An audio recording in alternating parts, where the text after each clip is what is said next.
Welcome back to another episode of Gridiron Guys. I'm your host, Luke, with my host, Harris. What's going on, everybody? And douche Magoo, Ryan. Rude. Someone salty. All right. Let's get into it because this was the weekend from hell for me. Wait 1 second, Luke. Yes, that was just me the entire weekend. We don't usually start it this way, but I also spoiled it for myself. Okay, so overall record. So we'll touch college first. Ryan 1-3, George 1-3, and me 0-4. Man, couldn't have seen that coming. Harris 2-2, best record. All right. Yeah. Then we see another repeating line here. Well, actually, let's get into how you went wrong. 0-4 wise. Oh my God, 0-4. First, because you picked Nebraska money line. Yes. Tennessee spread. Over. Bearcats. Oh, yeah. I don't remember what you did. Bearcats. You picked Bearcats. I think money line, and then Yeah, Vanderbilt money line. There's no excuses there. There's no excuses. I'm sorry for those that are on TikTok, but because this is just going to get so insane. How could I go 0-2 in the same weekend? Well, no. I'm talking as a whole, as a fandom. There's no way that I could lose. We could lose to USC, and we lose Dylan Raiola. The Chiefs lose to the Bills, and like, we'll save it later for the podcast, but out of those three, I think one of those sound very normal. Yeah. All right. Well, Nebraska falls short against USC, loses by 4. Up 14-6 going into halftime. I'm thinking, you know what? Feeling pretty good. The live's doing well. Whatever. What could possibly go wrong? By the way, if you guys saw the environment, that's a badass environment. The blackout was sick. The field was sick. It came out really well. Until you freaking lose. Mm-hmm. You can't let... Dude, they were on their third string running back, and he had almost 165 yards. How did Matt Rule fumble that badly? The run defense has been crap all year. We've known this. They lost 2 of their best defensive tackles, and we knew this coming in, and now we're just like all of a sudden so surprised that we can't stop the run. Well, no crap. You had 2 guys. You had a guy that got drafted by the Eagles who is getting some snap time with injuries, and then you had Nash Hutchmaker, who was a practice squad guy on the Bucks and on the Ravens. You had 2 NFL caliber guys playing on your defensive line, and you don't think that you're going to take a shot here? And like, everybody's upset that the offensive line has been crap all year. Mm-hmm. Absolutely. 100%. I'm with you on that. But this game wasn't their fault. They gave up 1 sack. And the one time they give up a sack, Dylan gets hurt. Breaks his fibula. By the way, that tackle is a hip drop tackle, which is a penalty and a disqualification in the NFL. How is that not illegal in college? I don't disagree with you, but also at the same time in the NFL, I've never heard it get called once. And it's been a rule for 2 years. But it's like, come on. We talk about player safety, and then you do that, and then you get... I think that, and then you get the ball, and then it's like you have TJ like have to come in like with no say whatsoever, and like what am I supposed to say? Yeah, come on, TJ, be a better quarterback. Like, the guy wasn't taking first team reps all week. Like, what do you expect? I think that's the part that sucks the most about the game, because it was a 1-score game, and that was honestly the difference maker with Dylan Raiola getting hurt. Yeah, absolutely, 100%. Like, it totally changed the game. And look at the line for the UCLA game. UCLA should not be favored in any game moving forward. Yes, they've won 3 in a row, but UCLA is UCLA. There's a reason that they're favored by 1.5. Oh my God. Like you could not imagine how crappy Sunday was when I saw that he had broken his fibula. I was like, you know what? Fine, whatever. I've given up. Like, no, these next 3 games are going to suck. For context, I'll add this joke in because I sent it in the group chat, and also I'll make it public on the podcast. I put the GIF from The Boys when Homelander is like threatening, and he's like, he goes, now I have nothing to lose. I'm like, that's Luke with the Chiefs now. Yeah, and then I had a lot to lose. So there we go. That just sucked. I'm taking Bill Belichick. We're on to UCLA. That's all I'm going to say for the next hour. Another team from Los Angeles. But let's go around the other games in college to get away from Luke crying more about Nebraska. Texas has a get-right game against Vanderbilt, which Arch is back. I mean, Ryan, you put that photo of him getting pulled over. I guess that was what caused him to lock in for once. Because, dude, Texas, when I was watching the first half, obviously the final score doesn't really represent what I think the game actually was, because Texas was beating the brakes off of Vanderbilt in that first half. They were physically dominant up front. Like, the front four was just constantly getting pressure on Vanderbilt. And Arch Manning actually was playing efficient football. Like, Texas did a really good job of balancing the attack instead of putting it all on his shoulders. Like, they did a really good job, like, prioritizing the run game and having him dink and dunk his way down the field. And he was just being efficient the entire game. And then obviously at halftime, Vanderbilt comes screaming back and they start making it a game, and obviously fall just short. But still, again, obviously we've talked to death about Texas throughout this end of the podcast, about how they're constantly an overhyped team and how they don't really meet the media hype. And obviously I feel bad for Arch Manning, because Arch Manning's always going to get overhyped just because the fact he is a Manning, and he's never going to really get any type of fair chance at winning games. But, like, again, even if you remove the Arch Manning factor out of it, I still think this was a really good win by Texas. Yeah, it's a really good win. It's a win against a top 10 opponent. Vanderbilt was number 9 in the country. Like here's the stupid timeline. Vanderbilt was a top 10 team. Yeah. If you would have told me that in 2015, I would have been like, are you on crack? Like, you're talking about Nashville, Vanderbilt. You're talking about the Vanderbilt Commodores, who have beaten LSU, who played pretty close with Alabama at one point for a half. I'll give them a half. And have exceeded every expectation to where their coach is getting considered for other big jobs. And also, Diego Pivia is him as a quarterback. He's a really good quarterback. We'll see. We'll see. Let's talk. Like, okay, he's on Vanderbilt, guys, and he's making them a contender. Yes, he lost the game to Alabama, but also Alabama had a really good game and they were really consistent. But the games that he's won, he's put on his shoulders and carried that team to a win. I honestly cannot wait for him to join the NFL, because if you think about it, most of the major quarterbacks in the league don't come from big schools. No, you're 100%, except for maybe Baker Mayfield. Sam Darnold. LSU. I'm not LSU. USC. But would you consider that? Cousins, would you consider that a big school? Washington. I would consider Washington a big school. I guess maybe Prescott, Mississippi State. That's a reasonably small. I mean, Patrick Mahomes, Texas Tech, but like, look at Texas Josh Tech. Allen, Wyoming. Look at Texas Tech though. Almost billions of dollars that they've made. Look at their NIL collective. They're top 5 in the entire country. Right, but what I mean, they have oil money. Sorry, buddy. like, not to like oil money. Correct my argument. I mean, like, the big 5. Yeah, Alabama, LSU, Ohio State, Michigan, Clemson. That's what I'm talking about. I'm talking about the big 5. Yeah. Yeah, I mean, and Oklahoma as well. You can throw Oklahoma into that category. OU for sure. Texas, but no, I don't disagree on that. I think Vanderbilt. I think do we think their coach is going to leave? I mean, that's his alma mater. Depends on how much of a bag he gets somewhere else. Yeah. We're in the NIL era. Development does not care for players. They just care about keep chasing the bag. Well, I mean, okay, can we okay, so we weren't live when this happened. What are your guys' thoughts on Rule getting an extension? I like it. So I don't really have I don't have an opinion on it.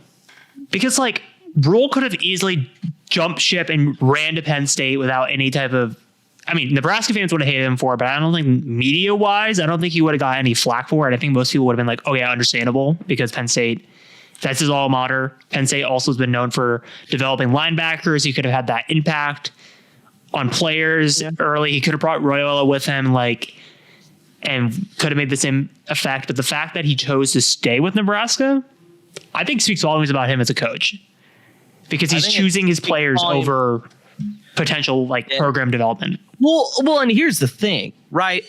So Penn State firing James Franklin, I think, is going to end up being a really shitty situation.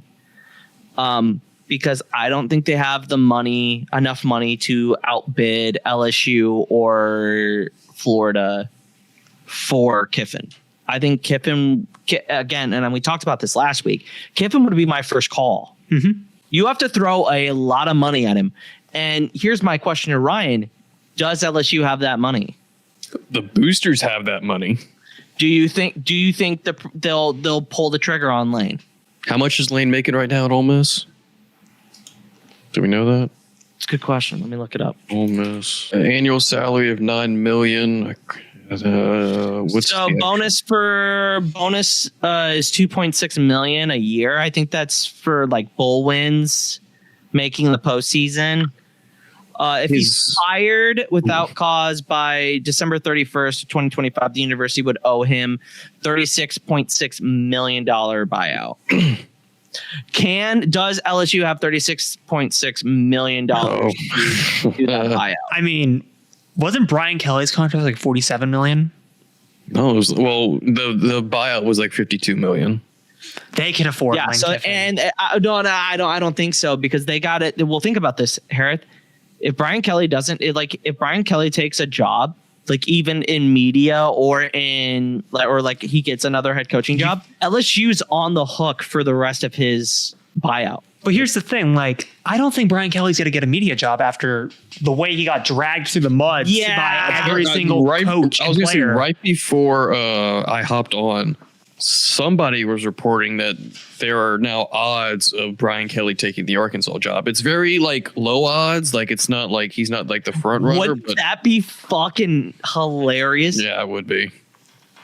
That would be so funny. I don't see that working out. Well, I don't see him working out anywhere. You can't win at LSU. Yeah. You're telling me you cannot make that a contender? You literally don't. That's the same with Florida. You literally don't have to leave your state to get top 5 recruits. They're all there within the surrounding area. The fact that he completely fell off the face of the earth with that program is insane to me. Because if you connect with the state of Louisiana, Baton Rouge and New Orleans specifically, you're set.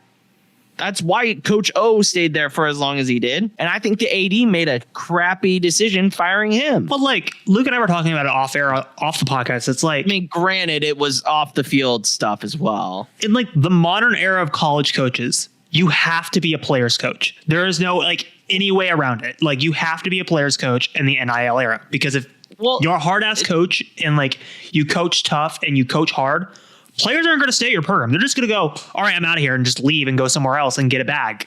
So it's you have to figure out to keep them at your program and allow them to stay so you can be a contender to win the national championship. That's just what college is at this point in time. And Brian Kelly being typical old school hard coach doesn't work in today's era. And that's why I think rules extension is interesting, because it's he doesn't... He gets incentives. If they were to make the college football playoff in the next 2 years, he gets I think a $2.5 million raise. It's incentivized. It's not all of the money that he wanted goes to the NIL collective so they can get good players. And not to go back to Nebraska USC, but they had 60 recruits at that game. 60. Yeah, they might have lost by 4, but I can tell you this right now, that if I was a recruit and I went there and I saw the crowd. Why would you want to go to that? Why wouldn't you want to go to Nebraska? This is the one thing that frustrates me. And this is what Nebraska Twitter, Nebraska football media Twitter, somebody said that it's not even worth the time to be a fan of this team. And you work for a local media company and you say that. It makes zero sense to me, because you have people that spend their hard-earned dollars every week to go and watch and support their team, support the university, and you're telling me that you say that I'm wasting my time and money watching this team? We're 6-3. It just drives me nuts. And it's like, Rule said it perfectly last week. He's like, dude, we lose, and the only people that profit from it is the media. Because you have Big Red overreaction. They call every night, like every Saturday night, to recap the game, and they just bash and bash and bash. And it's so stupid. But anyway, it's a good thing that we got him back. I think he's a good builder. Yes, did he have some clock management during this game that was wrong? Yeah, absolutely. But like, again, I'm so glad that we don't have to deal with the coaching carousel this year, because I don't envy any team that's going to be in it.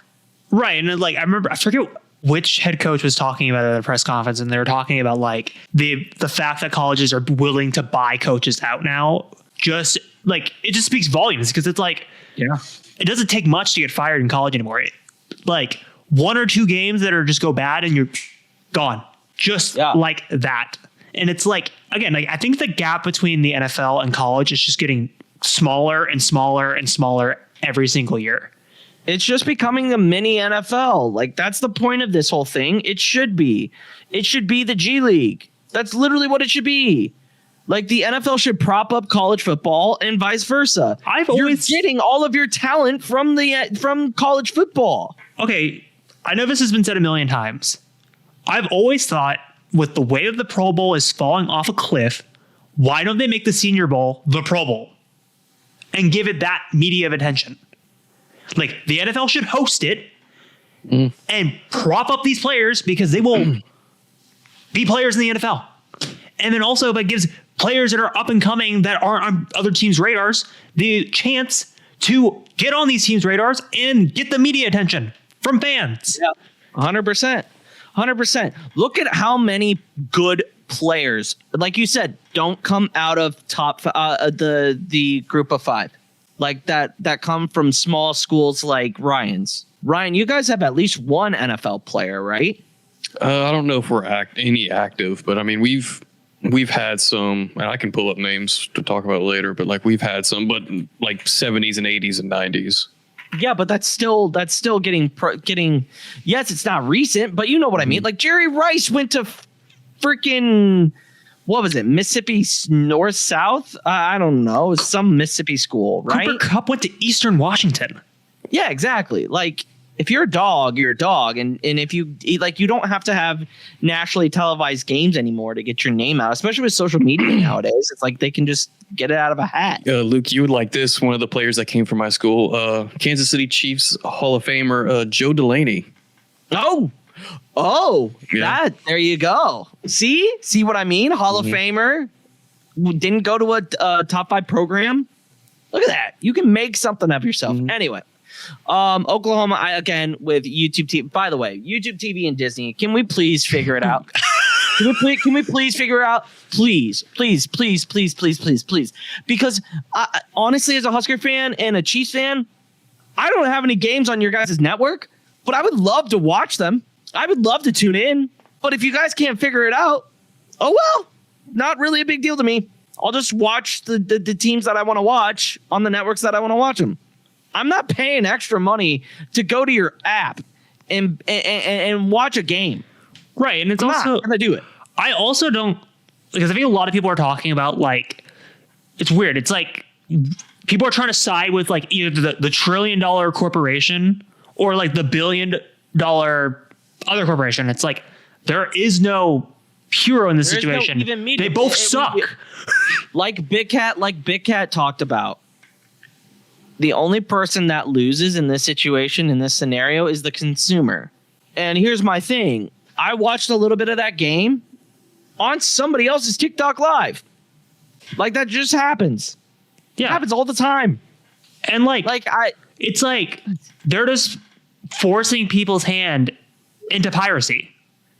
Oh yeah, you're just like, they're like, oh yeah, we don't want you to break the law, but let's make you pay $150 a month to watch your favorite team. I don't like Adam Schefter and ESPN rolling ads because I have Xfinity, so I can watch all the games because I have Sunday Ticket and then Xfinity, so I have basically access to everything.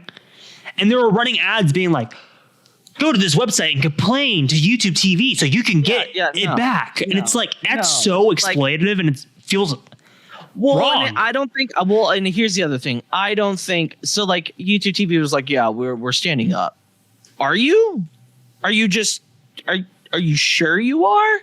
Are you sure you don't want to have like a beneficial conversation here?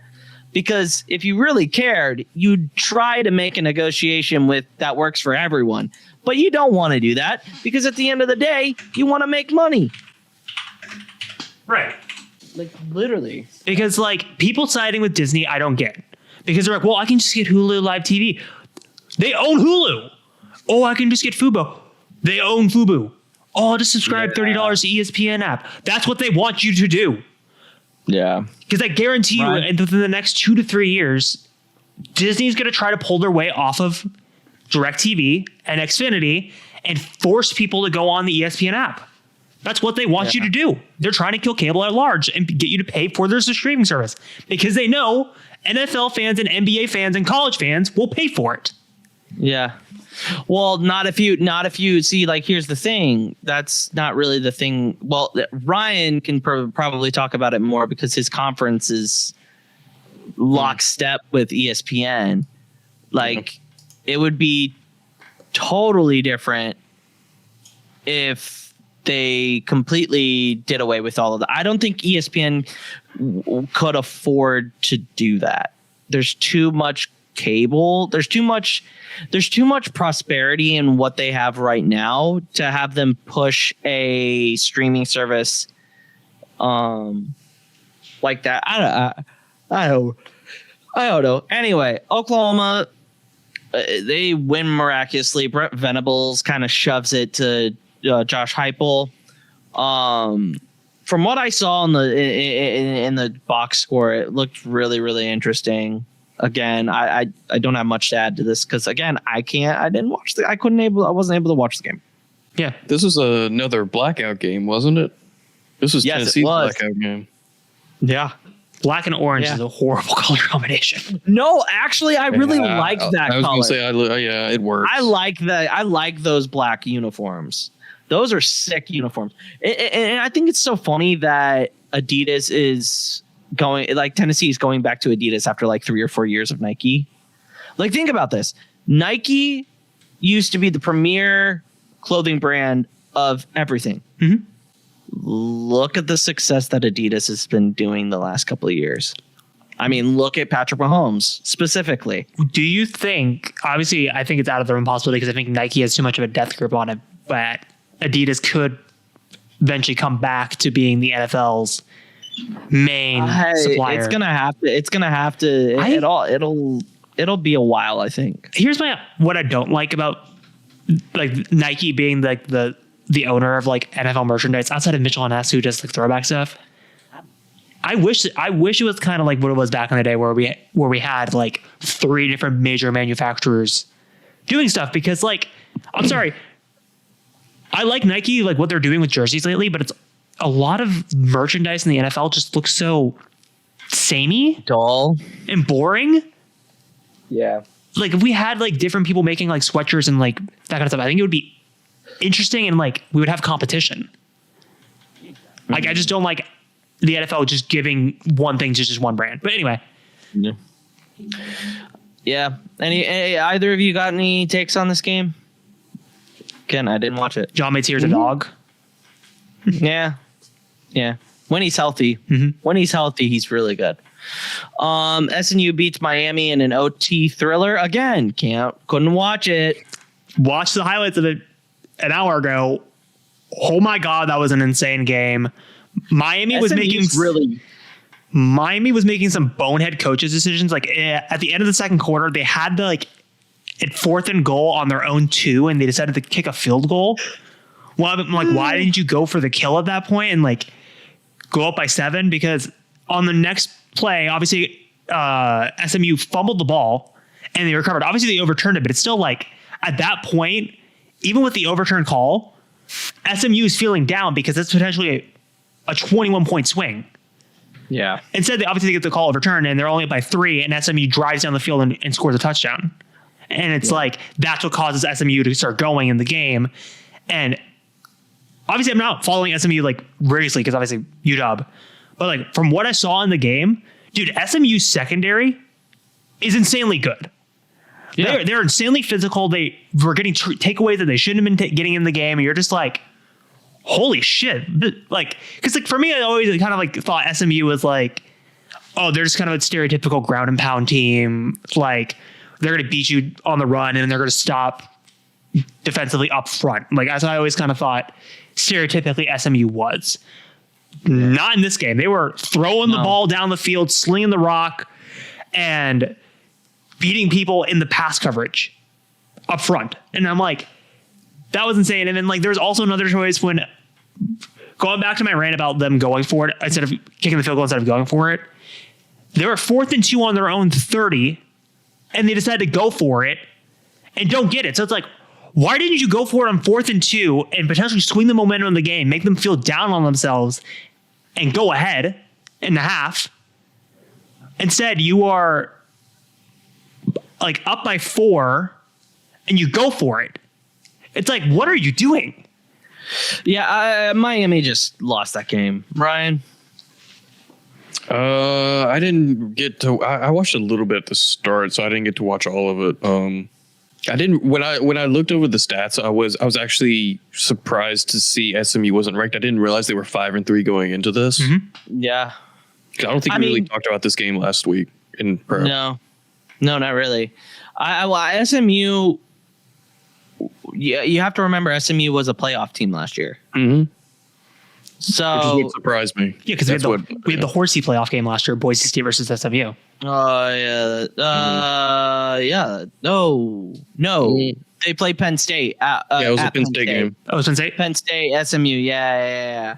We almost had that though. Anyway, we'll get more into that in a second. Anyway, want to have a bet for next week? God, yes. Let's go. Look, you rip the Band-Aid off. We're speaking of Nebraska anyway. Yeah, let's speak of Nebraska. Nebraska's an underdog going to UCLA. Over under is 43.5. UCLA is minus 118 on money line, and Nebraska is plus 102. Second straight LA team. But this time on the road. Are y'all just gonna just do me dirty again? I mean, we're not the ones losing. I mean, we're also not the one without your starting QB. Sorry. Yeah. TJ Latif's gonna have to play like a phenomenal. Look, I want TJ Latif to prove us wrong. To be honest, I hope he does. I hope he makes it really hard to go back to Dylan next year.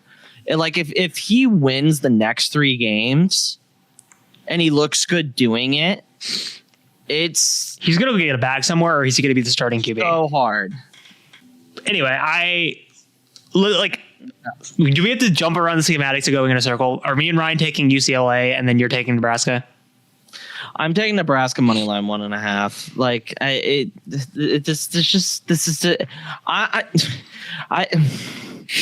just gotta win this game. We just gotta win. Gotta win. We really do. We have to win this game, because if we win this game and then we go into the bye week, we get another week to get healthy, and then we go to Penn State, and then we have Iowa at home. Which, by the way, fuck Iowa. Nobody likes Iowa. Iowa's the shit stain of America, and you can't change me at it. So, that's some Brian Kelly talk right there. We just got to win the game. Yeah, then slam your fist on the table. I cannot believe we're back in the same situation again. We're back at it. We're back in the freaking dungeon again. I'm back in the freaking. Yeah. Okay. So I'm taking Nebraska, and y'all are taking UCLA. Go ahead. Yeah. UCLA. UCLA money line. Yeah. Fuck you guys. All right. Washington at Wisconsin. Washington's favored by 11.5. Over under is 44.5. Washington is minus 480, and Wisconsin is plus 360. Give me Washington, because y'all, if you don't dog walk the fuck out of this Badgers team, I don't know what the hell. Like, y'all should just stop playing football because this Wisconsin team is dog water. Here's the thing, though. This is the thing that was terrifying me as I was writing this outline. And I was talking with my other UW fan who goes to every single game home wise. That spread terrifies me. No shit, it terrifies you because it's like Wisconsin put up a pretty good fight against Oregon and covered that spread last week or 2 weeks ago. Right. And it's also this is what I was talking about in the Michigan game and what I was talking about in the Maryland game. Washington does not travel well when they switch time zones. I think it's going to be more like the Maryland game and the Michigan game where I think go into the game sleepwalking it in the first half and then wake the hell up in the second half and probably run away with it. But still, that doesn't make me feel good because it's I could see this turning into a trap game very easily. This should be a game they should run away with. This should be like the Illinois game. We should completely run them over and get out of there and be worrying about the playoffs and beat UCLA and go on our insane run. But the fact that it's in Wisconsin, that's the part that worries me about this game. I'm still taking Washington money line. Wisconsin's garbage. I don't. Though. It could be. We could be playing bad on offense. We could be playing any team. It's the time zone change that fucks us every single time. Sorry, TikTok. Yeah. Screw you, TikTok. I just don't. If you guys don't win by at least 7, I'm gonna be like, wow, this is. What if we win by 3? It'd be even worse because you guys should literally win by 14. I'm telling you right now, this is the worst Wisconsin team I have ever seen. But here's the thing. But here's the thing. You already said it before. They gave Oregon a run for their money. Yeah, well, a blind squirrel finds a nut every once in a while. But my thing is like I said, if Washington can win this game, there are chances that the playoffs get better. Because they play UCLA, they play Purdue, and they play Oregon. If they can win this game right here, they're set. I think they're in the playoffs from this point. All right. Real quick, Ryan, give your pick, and then I'm going to give they just dropped the college football playoff top 25. But yes, I'm going Washington money line. Yeah, it was Wisconsin so bad. Wisconsin's so bad. All right, so we got the first official college football playoff rankings, top 25. I will start from 25 and move up. We've got 25 Tennessee, 24 Pitt, 23 Washington, 22 Missouri, 21 Michigan, Iowa at 20, USC at 19. Miami at 18, Georgia Tech at 17, Vandy at 16, Louisville at 14, Virginia, which has been a really interesting team this Virginia's year. Been on the ropes and having insane games. Yeah, they're at 14, Utah's at 13, Oklahoma at 12, Texas at 11, Indiana, Notre Dame at 10, Oregon at 9, Texas Tech at 8, BYU at 7, 6 Ole Miss, 5 Georgia, 4 Alabama, 3 A&M, 2 Indiana, and 1 Ohio State. 4, 5, 6, 7. How many SEC schools? 4, it's 5, only 8. 6, 7, 8, 9. It's actually 9. Oh, Missouri. 9 out of 16 teams. That's well over half. Okay, Big Ten, 7 out of. There's still more SEC schools 18. than Big Ten schools. And I'm a Big Ten guy. I'm just saying that. Yeah. Me and Arlie had a bet a while back. I don't know if it's even gonna. I don't even know if we shook on it. But anyway, speaking on LSU and Alabama.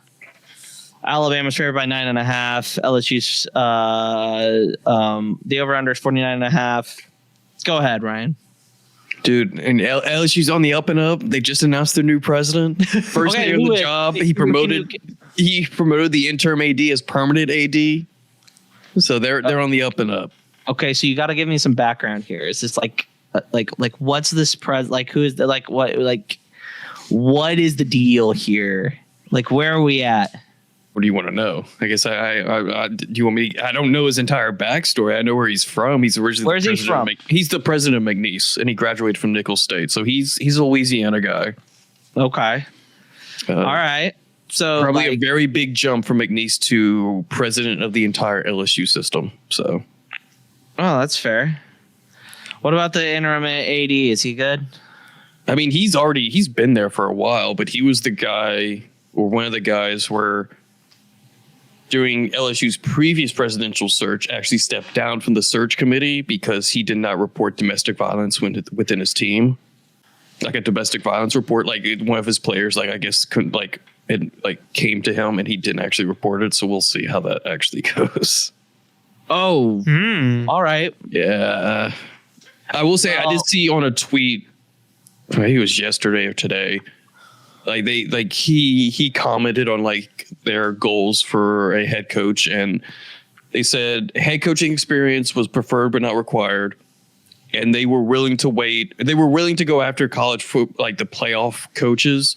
So they were willing to wait until after like the early signing period and the early portal. Yeah. I don't know. I don't know if that's a good idea though. Yeah, I don't know. But at the same time, like who do you go after? Because a college, like a playoff coach isn't going to leave. Like they might talk, but they're not going to leave. They're not going to just drop everything if they're in the playoffs. So like, no. Kiffin probably out. If depending on how they finish the season. Would you be okay with getting Tulane's coach? Has he proved it enough? They lost to UT San Antonio, UT San Antonio last week. It was kind of not a good game. I don't know if I also on Team Tulane yet. Feel like with the way LSU is, I feel like they're just going to swing for the biggest name possible. Probably. Because they need Lane Train, dude. You know what, Ryan? You know what I absolutely would love to happen? It's for you guys to build him up. He wins a national championship, Rule retires, and we get Lane Train. That'd be perfect. I would love that. I would love that. Anyway, I'd love that with all of my band. Let's talk about LSU Alabama. Yeah, right, I'm going upset LSU money line. Let's just ruin Alabama's season, because if they lose to Florida State and us at 1 year, then their playoff chances are out. And I want that to happen. I want to ride with you so badly, Ryan. You want to. I know you. I mean, I know you went. Oh, come on. I gotta take a big swing. I do, but I have to pick with my brain. Yeah, we Alabama. did that last week. Look where that went. No, that was full. Like my head was not into it. You were speaking with your heart last week. Yes, that is. I was picking. I'm picking with my brain. Alabama. I think Alabama's just gonna really. Ty Simpson's playing really good fucking ball. I think if they get the run game going a little bit better, I think they can probably make this. I think they could probably cover the 9.5. LSU hasn't really. They haven't had the glow up that UCLA has had when they fired their head coach. Right. Granted, they haven't played a game since Brian Kelly got fired, so maybe this is the game. This can kind of turn into a game where it's like you're not supposed to win, and then all of a sudden it gets close. Like LSU literally has nothing to lose. Absolutely nothing to lose. Are you guys bowl? You guys are bowl eligible, aren't you? We're 5-3. Oh, so you need one more. Okay, this is for bowl eligibility. That's huge. What else we got after Bama? I know we got Arkansas next week, and then you got OU at the end of the year. OU, and there's definitely one more game. Yeah, it's a cupcake game, right. Probably. Citadel. It's probably I think it's like Western Kentucky or something. Yeah, Western Kentucky. Right after you know how I feel about the late game bullshit that happens in the SEC. Cowards. It's a non-conference game. I mean, what else are you going to do? It's a non-conference game. It's a rivalry game. Cowards. Western Kentucky is not a rivalry game. No, I'm talking about Alabama, LSU. Oh. Yeah, well, I'm cowards. You can't do that anymore after next year anyway. Game. What do you want to do? You're going to play 9 games next year, and I cannot wait. Hey, anyway. Y'all stop bitching, and y'all still won't make the playoffs anyway. Same as Luke. You know what? That's hurtful. That's hurtful, Ryan. It's the truth. No, regardless of who we play, y'all still got to win games to make the playoffs.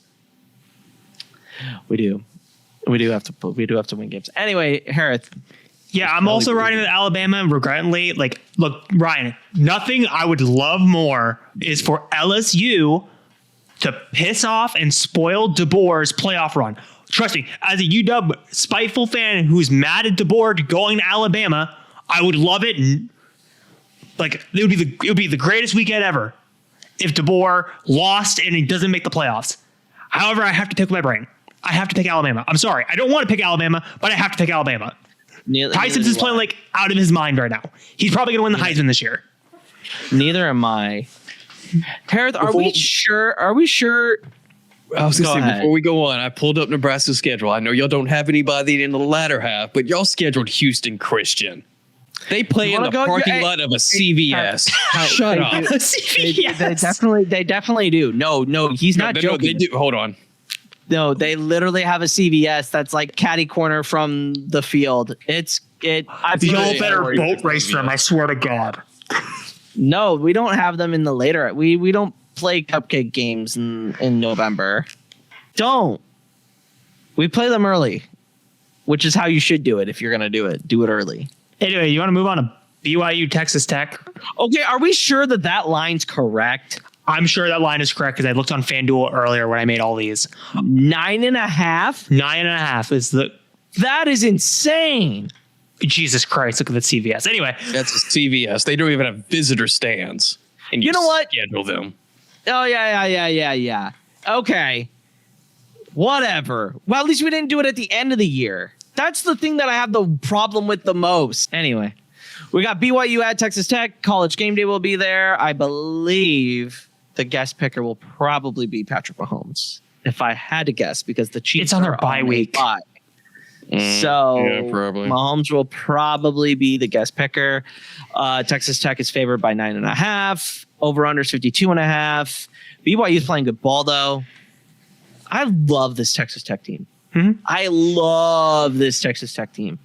I love their quarterback and the fact that he's coming back from an injury and they just lost their second string quarterback who was the starter for like the last 4 or 5 games.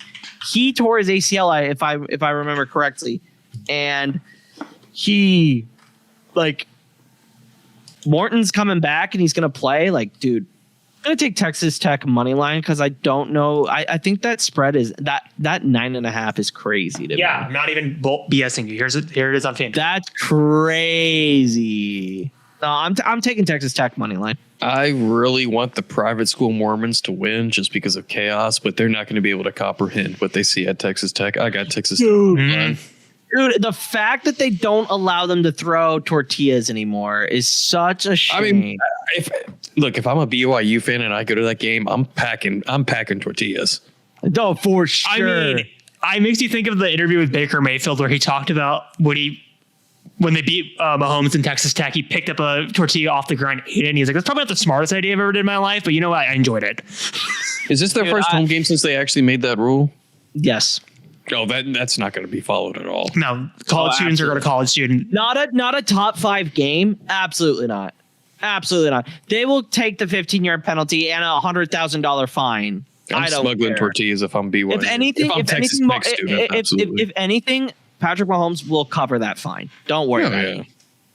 Like Mahomes will be like, all right, yeah, let's go ahead, do it. That'd be fun. For sure. I'm also going Texas Tech money line. I'm sorry, like Texas Tech is just too much of a dog right now. Texas Tech is so good. I can't wait to see what their uniforms look like for this game because I'm sure they're going to go all out for it. Look, I agree with Ryan. Like, I would love to pick BYU, but Texas Tech is just too powerful right now. We're not the so podcast, okay? We don't condone. All right. Jesus Christ. Well, TikTok didn't like it. If TikTok tolerated the swearing, I don't think they're going to tolerate the. If you don't know what that is, you're too young. Anyway, now on to totally the NFL. Look it up. You should the National Football. No. You should totally look it up. Not Ryan getting close. Like, you should do it. Let's get personal about.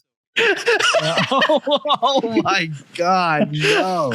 Luke, if you don't make that a clip, you're a coward. No, that's not. I will try.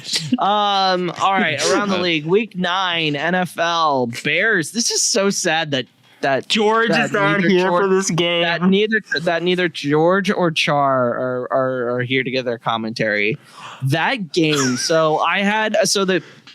That game was still going on while the beginning of the Chiefs and Bills game was going on. I felt like what's his name? Kevin Harlan. I'm calling Kevin Harlan calling both games. I saw I had it on my other monitor over here, and I was like, whoa. I knew this game was going to be nuts when the first play was a kickoff return, a 99-yard return for a touchdown. One of the games we're talking about later, I was watching. Around the beginning of the fourth quarter, I just turned it off and we turned on Red Zone because I'm like, this game is getting so out of hand. It's not even fun watching this game anymore. I'm not having it because I was going to go into this week going because usually on our bye weeks I'll watch Red Zone the entire game, but I also was like. Because I wanted to be different. I was like, okay, I'm going to invest myself into one game, and then I'll catch the highlights later on. And then that one game got out of hand, and I'm like, okay, who cares? I'm going to turn on Red Zone. And then I turned it on the beginning of the fourth quarter, Bears-Bengals. I turned it on when the Bengals fumbled it into the end zone. Oh, yeah. And then because they thought it could be reversing called a touchback. That's why they challenged it. And then the rest of the room like, no, actually that was a touchdown. And I'm like, again, I'm not complaining because again, I picked the Bears that week. So I'm like, cool. Don't piss me off. But the fact that the refs came in and reversed, because that's what pisses me off about NFL refs. You're challenging a touchback. You can't turn around and go, actually, it was a touchdown. That's not what the Bengals were challenging. Why can you do that? I will get my rant in later, but I 100% agree that if you have the means and New York can buzz down and say, hey, that's a touchdown with video assistance, then that should be what happens. Yeah. It's I will elaborate on that in a little bit. Anyway, then you also had insanity, because this game had literally everything. A kickoff return touchdown. A pick six that got called back for BS reasons. Because, I'm sorry, he was not touched. He got up and he ran straight into the end zone. I'm like, no one touched him. Why? And the fact that it wasn't called immediately. They went to commercial break, came back and went, actually, he was touchdown. Replay. And then obviously it didn't really matter because Evan McPherson missed the field goal. Anyway, and then the insanity started. Bears go down, score. You're like, okay, game over, right? There's 4 minutes left. Game over. There's nothing crazy is gonna happen. And then Joe Flacco shows his dong, and he's like, "Here we go. Here we go. I'm gonna throw for 400 yards and 4 touchdowns." Yeah, what? Why? That shouldn't happen. Joe Flacco. We're talking about Joe Flacco. I think the craziest part was the fact that, we knew the Bengals. I've had the feeling the Bengals. I made the joke while watching it. I was like, oh, look, there's your garbage time touchdown. Wow. Fantasy people will enjoy that. And then the onside kick happens. Yeah. The fact that the Bengals recovered it, that's what I was freaking out. Insanity. Caleb Williams really had himself a pretty good game. I think people need to stop oh, yeah, because you did benefit from that, didn't you? So, yeah, well, it's amazing how there's always one fantasy football rant for me at least once a week. Caleb Williams, 38 points for me. Great. Odunze? Nothing. Yeah, they started Drake London. He scored 38 points for the Falcons. I had him on the bench. Oh my god! Because he didn't score anything last week, so I'm like, okay, I'm just gonna because I already he's playing the Bengals defense. Dude, I did the same thing. Oh, okay, all right. So kind of a good, perfect, but probably a good segue. I, in both leagues, have Matthew Stafford. Okay. Started him in one league, did not start him in the other. Why didn't you start him in the other? Because I thought Jordan Love was going to have a good game against the fucking Carolina Panthers. And he didn't. Anyway. Rams obliterate the New Orleans Saints. Sorry, Ryan. I didn't write this. I didn't even actually watch this game. From the highlights that I was seeing on Red Zone, why do you make the quarterback change? I mean, why not? I guess I don't. You got nothing to lose. Just figure stuff out. You're not gonna make the playoffs. Neither of these quarterbacks are going to end up being your guy anyway, I guess, right? Is that what the thought is? I guess the thought is, if I'm guessing, not to speak for Ryan, is we spent a 3rd round draft pick. Let's just see what he has. He didn't really get a fair chance against Bulls, even though why would you start him against a Bulls defense? It's a rookie halfway through the game. Anyway, they should have just started him this week, but still, he didn't really prove much. So it's like, they should have just probably stuck with Rattler, but also at this point, I'm just being armchair GM and head coach. So it's like, who really cares? Does it really move the needle that much? Stafford looks like he could be in the MVP conversation and should be in the MVP conversation. The fact Matthew Stafford should not be throwing balls like he is at the age that he's at. Before the season started. Yeah, before the season started, people didn't even know he was going to play this year. Because remember, he had the back issue. Yeah. No, dude, look at him. He's insane. The guy is like, I don't know. But like, even without Puka Nacua, like he was still throwing for 400 yards. Oh, no, as a NFC fan, looking at this game and also looking at the season as a whole, I'm just the meme from Breaking Bad of, he can't keep getting away with this with Sean McVay, because how the hell did the NFC let Devontae Adams go to the Rams? How? Yeah, that is pretty crazy. I think that's going to end up being a lot of people's problems, and I am here for it. Cannot wait for that in January, because that's going to suck. Yeah, that's going to blow for you guys. That sucks. That's terrible. Man, couldn't be me. Anyway, back to your regular season. What can be you? Can we segue to the next one? Yeah, I was saying back to losing to the Bills, losing to the programming, losing to the Bills. Well, that just means they have a shot at winning the Super Bowl this year, right, Harris? Yeah, Luke, aren't you happy? They're gonna beat them in the playoffs. No, I want to win every game. Luke, God, I'm gonna start sounding like Max off of PMT. Like, dude, I want to win every game. I don't care about what happens in the Yes, it's great. Mahomes is 4-0 against Josh Allen in the playoffs. It's great. It's awesome. Cool. All right, Ryan, go ahead. No, it just must be nice to win games and be in the playoff contention, and God forbid you lose one every so often. What's that like? God forbid you lose to Josh Allen every year in a pointless regular season game that doesn't really matter in the long run, and they're going to see all this film on the Bills and go, this is how they beat us. And all the superstition points they all beating them in the playoffs anyways, and then making the Super Bowl. They'll win by 7 in the playoffs. Timeout. See, this is the type of bullshit that doesn't work on me, because I can't have anything nice. I can't have my college team and my pro team be good at the same time. Like, it's impossible. Look, you're a Chiefs fan. Yeah, well, I'm also a Husker fan. So there you go. Like, there's your yin and yang. Anyway, can we talk about Patrick Mahomes' performance? Yeah, terrible. His worst statistical game that he's ever had. MVP.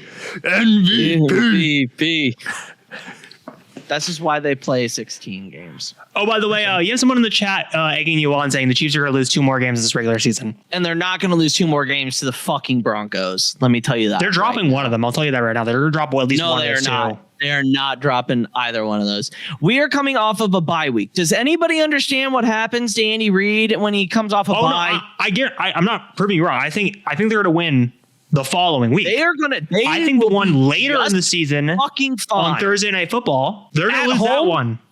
At home. On Christmas. Hey, Luke, remember what happened? Wait.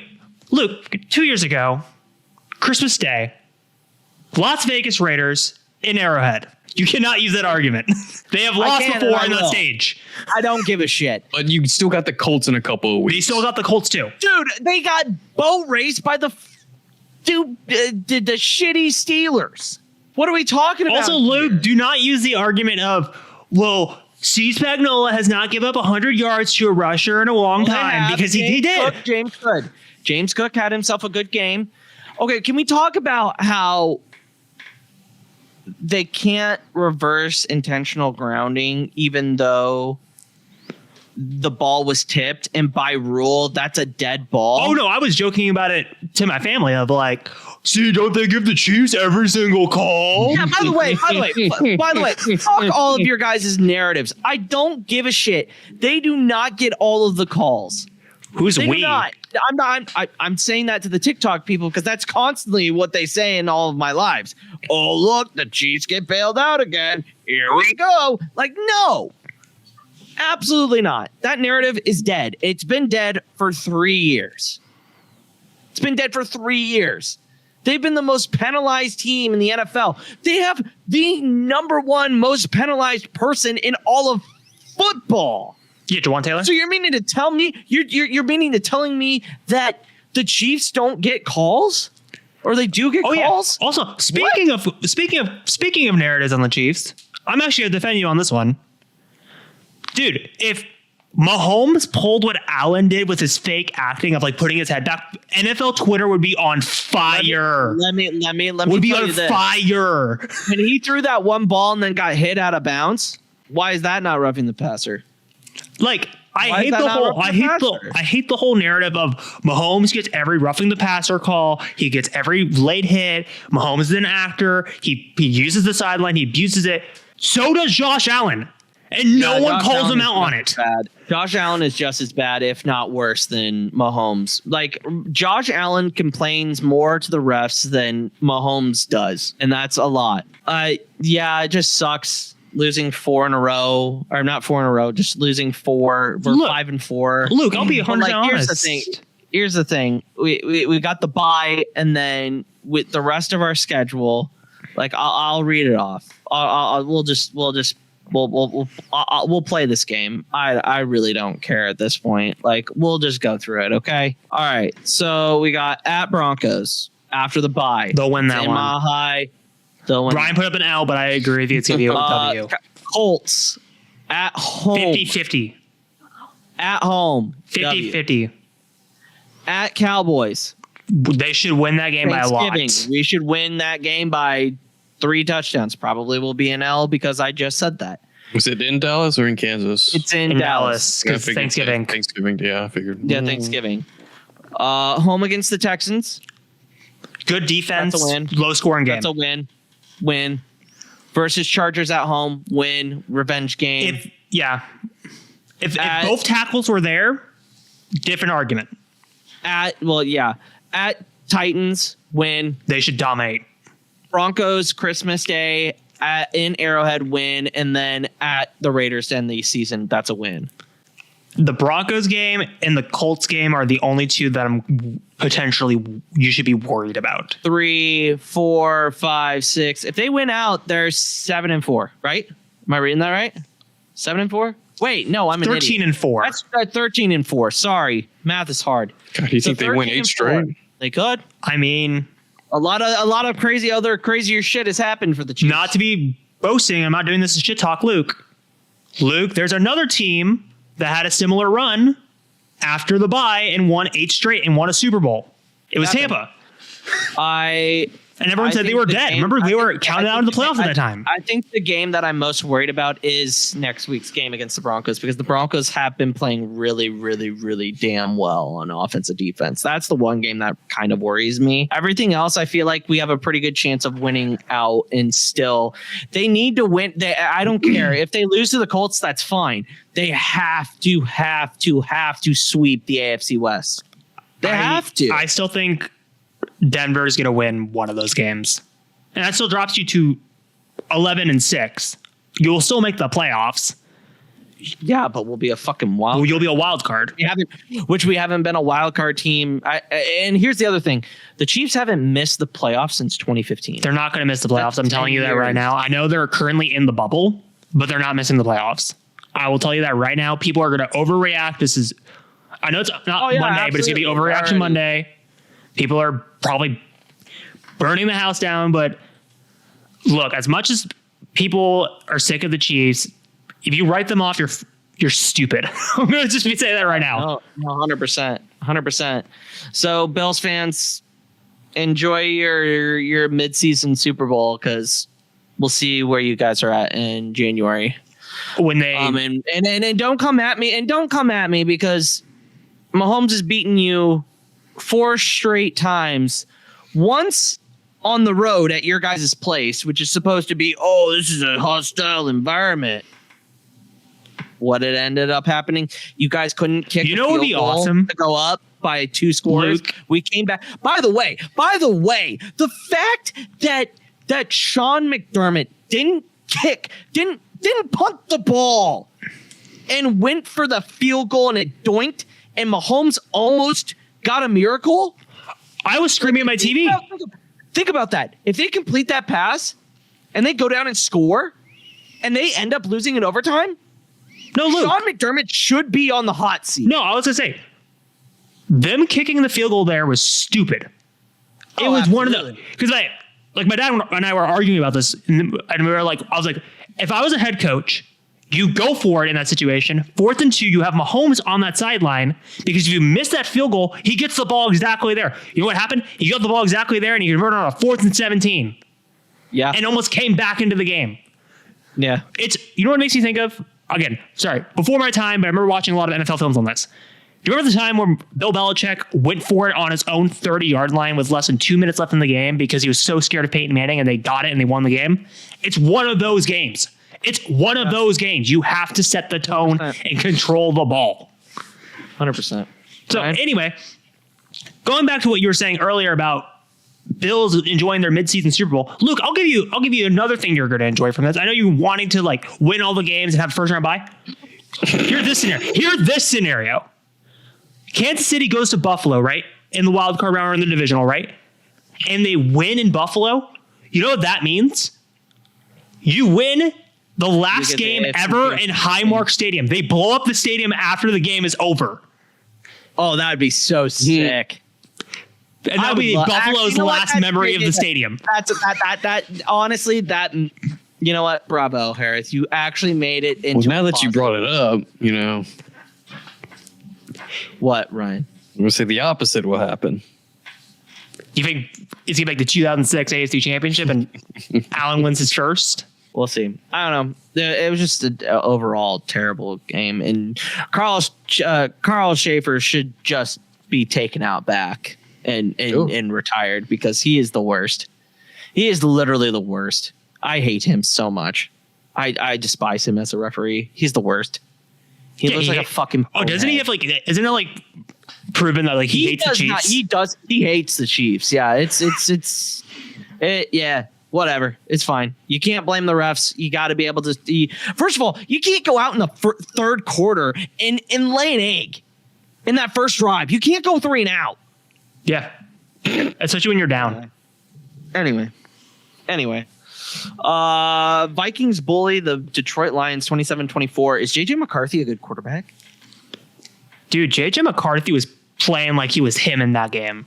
Oh yeah, he was playing really good. And I was giving my buddy Taylor shit because he's a Vikings fan. And I was like, dude, I don't know about JJ. He might just be overrated. No, that boy can play. Also, that boy can play. No, I'm not arguing your narrative. I'm arguing the narrative of JJ McCarthy being overrated. Dude, he's played 3 games his entire career. Yeah. And it's how are we judging him off of 3 games? Yeah. No, yeah. I feel like that's fair.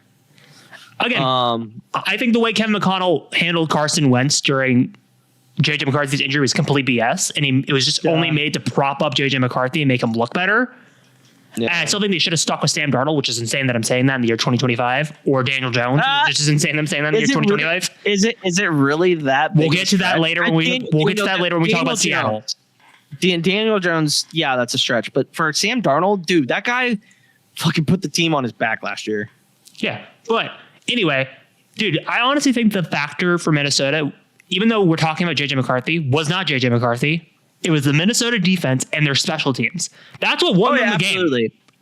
100%. Them stripping David Montgomery 100%. On the 20-yard line was insane.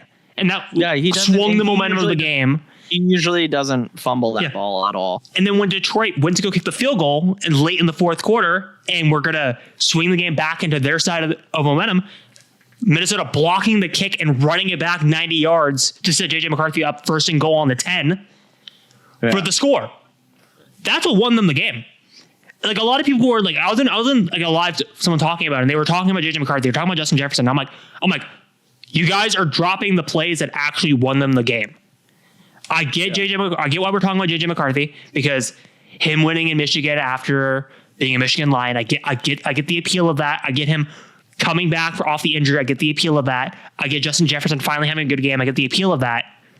But it's like, let's talk about the things that actually mattered in the game and swung the entire game's momentum, because that's what made the game impressive. Yeah. Ryan, your thoughts? I mean, I'm not really impressed with his stat line right now. 4 touchdowns and 4 interceptions throughout the entire season, so I don't get the hype, but at least not right now. Yeah. Yeah. I think it's just he's got that moxie. I think that's what it is for me. I think he got that clutch factor in these 3 games. Yeah. He won the Bear games late. He put the team on his back. This one, he didn't really put his team on his back. He played complimentary football, which honestly is what mattered at the end of the day. Which is what you really want from an NFL quarterback. To be honest, you don't want to have a guy that's gonna put the ball on the ground. Speaking of another quarterback, Indiana Jones, Colts get dog walked for the first 3.5 quarters. Dude, they did. Okay. They got I'll say this honestly. I said, because I put it in the group chat, dude, Daniel Jones' MVP campaign is over. We can slam the door on it. It's over. Dude, he was throwing. Did you see the interceptions he was throwing in that game? Yes. It looked horrible. Bad. They were bad. The one on the goal line, like on their 10-yard line. What was he thinking? Because he just threw it straight to the linebacker in the middle of coverage. The receiver wasn't even open. It's like, dude, okay, I'm sorry. I know Chris said it, but I agreed with it, and I was saying it this entire run of Gridiron, guys. The amount of vindication I had from this game was absolutely incredible. Because 100%. I was tired of, because I've had people say, like, the Minnesota Vikings in 2024 and the 2025 Indianapolis Colts are not that much similar. And, like, Daniel Jones is playing, like, EPA per game is so much better, and, like, statistics are telling you that, like, the Colts aren't going to fall off, and they have the greatest offense in the NFL, and like they're going to like be fine in the postseason. No, they're not. This game, like, I know we can't judge teams by like their worst outings, because obviously this could be a flash in the pan in the long run. But like, I think this game proved that if you stop Jonathan Taylor and you make him a non-factor in the game, Daniel Jones can't take that team any farther, because like his main strength is obviously complimenting Jonathan Taylor and just doing RPOs and like one read routes where he can get the ball out quickly and like mitigate the blitzing and pass rush. But like, if you take away Jonathan Taylor, he has to hold on to the ball for a little bit longer, and that causes the Steelers to get pressure on him. Like, dude, they like TJ Watt and like the Steelers defensive line just were giving Daniel Jones trouble that entire game. Like, he had like 3 fumbles and like 3 interceptions. And they were all not pretty turnovers. And they were all critical points in drives where they were going to flip momentum in the game. So, like, again, I'll do the opposite. Like, I know we're probably, from what I'm talking about, we're going to, like, focus on the Colts side of things. I'm going to give the Steelers credit on this. If they did not win this game, the Ravens were going to overtake them in the division and probably run away with it. Because later in the season, Baltimore is going to be a problem for them. And Lamar is going to go on an insane run these next 8 weeks. So the fact that like, the Steelers defense locked in and played good was insane. And also, like, I know a lot of people were talking about like Aaron Rodgers' performance in the game and like, oh, he played well. If you were watching those like first 2 quarters, not really. He was playing okay. Like, most of his like good plays came off of Steelers turnovers where they were just put in great field position. I don't really believe into the Steelers hype at all, because the Steelers defense is built on like sustaining big plays. And like, once you get into postseason football with the Steelers, it's not going to really matter, because it's like, they're not going to consistently get 6 turnover games. Yeah. I still don't believe that they're that good. No, I don't believe they're that good either. I think the Ravens are still going to win this division, but they needed to win this game. Yeah. Well, I mean, I wish the Bengals were good so that we could watch Joe Burrow throw the ball. I wish the Ravens. Behind. Can we talk about? Wait, we didn't talk about it last week, but I want to talk about it this week. Can we talk about the Bengals fan that tried to like sell their season tickets and like that one employee chastising the hell out of them for that? The guy. Oh my god. Right. Have you not heard about this? No, I don't think so. Oh my god. So I heard about it on Pardon My Take. They were talking about how a Bengals fan didn't want to re-up his season tickets for next year. So he calls the ticket office and he's like, I want to cancel my season tickets. And the guy was like, okay, why? And the season ticket holder goes, well, I don't think that it's really that fair for you to upcharge your tickets for a shitty product. And I guess the person was just like, well, I mean, coming from the team that has T. Higgins, Joe Burrow, and Jamar Chase, like, I mean, what else do you want them to do? And this guy had like a full on hour and a half conversation, like having an argument, like he's at a sports Why would bar. you even ask that? Like, dude, Like, what else do you want? To win? To our players? no, not it got to get funny. Like hurt? they were saying shit like, "What are you gonna do? You gonna like re-up your season tickets next year when they eventually make the playoffs next year?" Oh yeah. They were saying stuff like that, and it was like, and they're like, and then the fan was like, when they like sparking the Joe Burrow, T. Higgins, Jamar Chase comment, they're like, I don't like how the way this team drafts. They do not draft well, and they're like, what? This is the same front office that drafted Joe Burrow, Jamar Chase, and T. Higgins.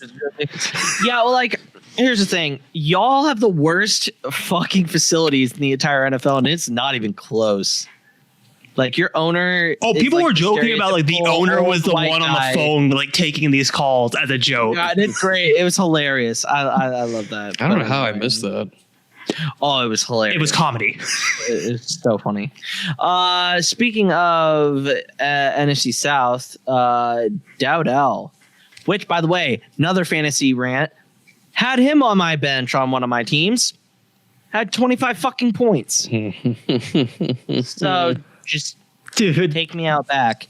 The Panthers beat the Packers. Can we talk about how now the NFC is just completely? Oh no, it's chaos, and I love it. It's everything you knew about the NFC seeding. Take that and throw it out the window. Yeah, absolutely. There is no like set. Like there is no like, oh, here this team should be nah, fam, absolutely not. And dude, again, I put Dowdle at the front of this outline for a very specific reason. Dude, Dowdle almost cost the Panthers this game because he did like the touchdown celebration that I would do if I scored a touchdown. He did the Key and Peele sketch of the 3 pumps.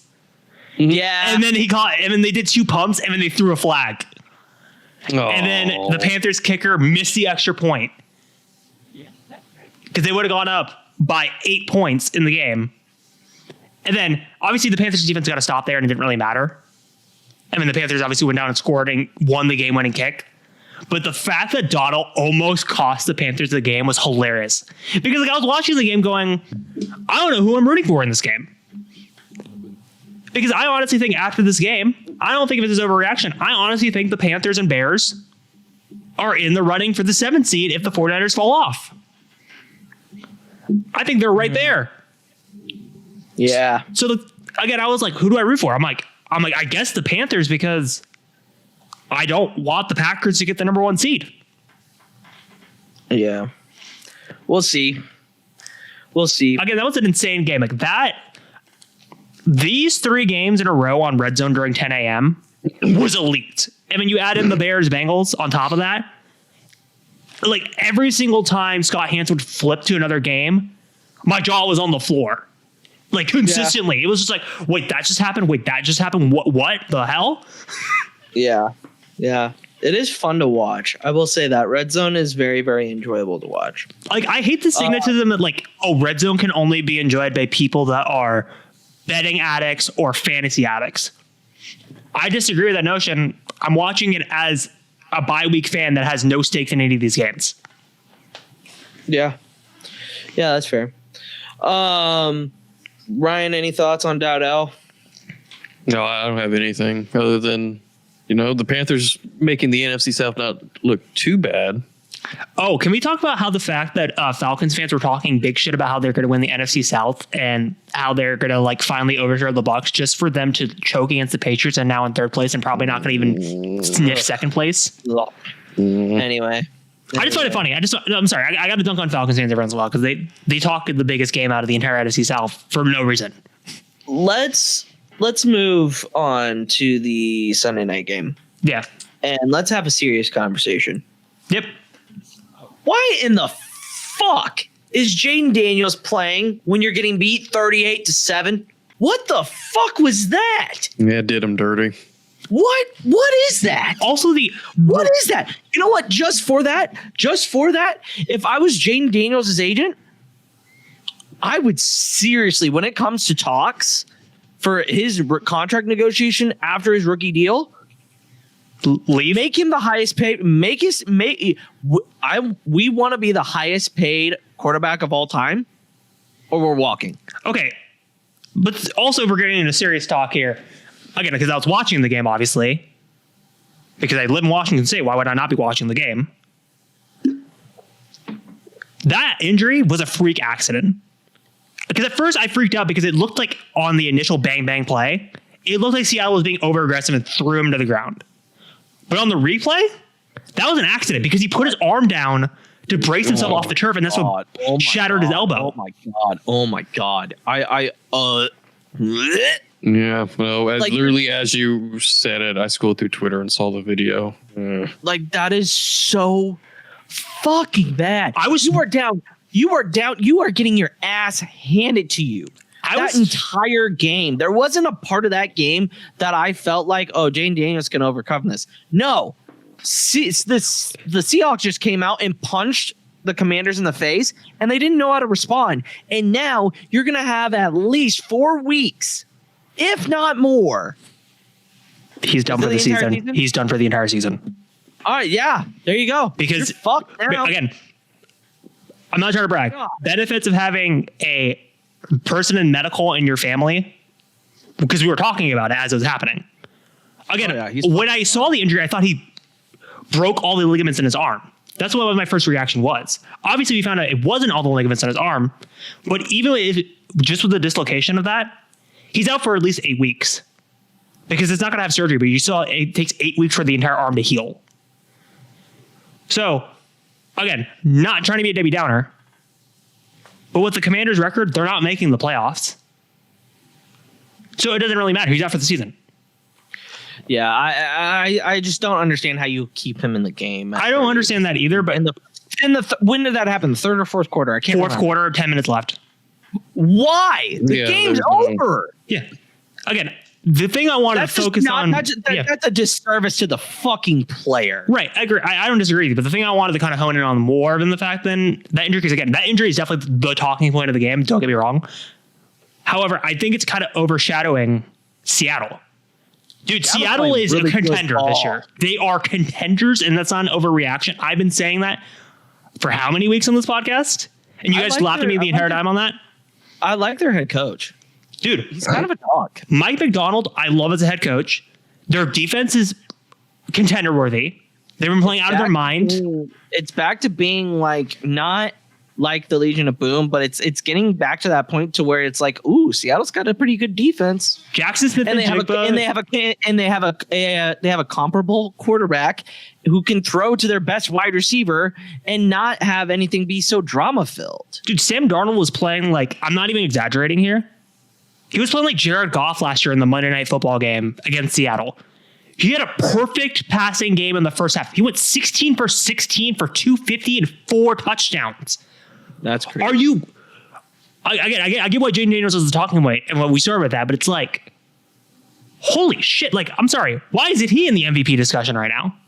No, yeah, that was insane. And then JSN also went nuclear. Went for like 8 for 150, if I remember correctly. I don't have the stats directly in front of me. I remember it was something around that ballpark. Yeah. I'm sorry, he's a top 5 wide receiver right now, and if anyone is arguing otherwise, they're stupid. He's playing out of his mind.